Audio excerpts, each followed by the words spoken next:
रूसी एयरलाइंस की हालत इतनी खस्ता हो चुकी है कि उसके यात्री विमानों का सफर बेहद खतरनाक हो चुका है।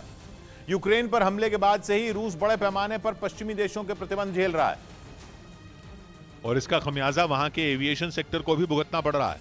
कहा जा रहा है कि रूस में इन दिनों कई यात्री विमान ऐसे हालात में उड़ान भर रहे हैं कि उनमें सवार यात्रियों की जान पर खतरा बना रहता है। और ऐसा इसलिए क्योंकि यूक्रेन की जंग की वजह से रूस पर पश्चिमी देशों ने कड़े प्रतिबंध लगा रखे हैं, जिसके बाद उसे विमानों की मरम्मत के लिए स्पेयर पार्ट्स तक नहीं मिल रहे।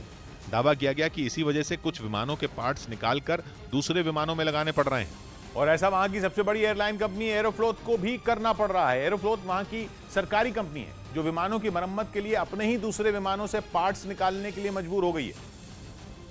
और दुनिया की सबसे पुरानी एयरलाइंस में एक एरोफ्लोत की बदहाली ये बताने के लिए काफी है कि यूक्रेन पर हमला करके रूस किस मुसीबत में फंस गया है, क्योंकि रूस की सरकारी एयरलाइन बहुत हद तक पश्चिमी देशों में बने एयरबस। क्या आप मधुमक्खी की खेती करके हर साल 1 करोड़ कमाना चाहते हो? हर साल मधुमक्खी की खेती करके 4 करोड़ कमाने वाले आपको सिखाएंगे। फिर क्यों देरी? फ्रीडम ऐप को अभी डाउनलोड करें। और बोइंग विमानों पर निर्भर है। लेकिन जंग शुरू होने के बाद पश्चिमी देशों ने इन विमानों के पुर्जे रूस को बेचने पर प्रतिबंध लगा दिया था।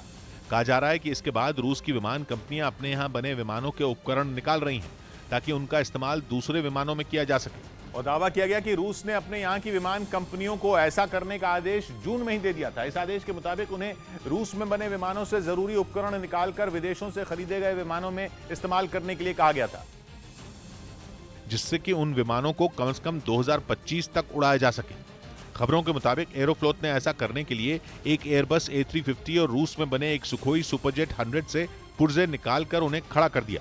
इसके साथ ही कंपनी ने 2 बोइंग 737 और 2 एयरबस A320 से भी जरूरी उपकरण निकाल लिए और उन्हें दूसरे विमानों में लगा दिया। हालांकि कहा जा रहा है कि इस तरह विमानों के पार्ट्स को आपस में बदलना उनकी उड़ान के दौरान बेहद खतरनाक साबित हो सकता है। लेकिन रूस में एरोफ्लोत समेत दूसरी कई विमान कंपनियां मजबूरी में इस खतरे से खेल रही हैं।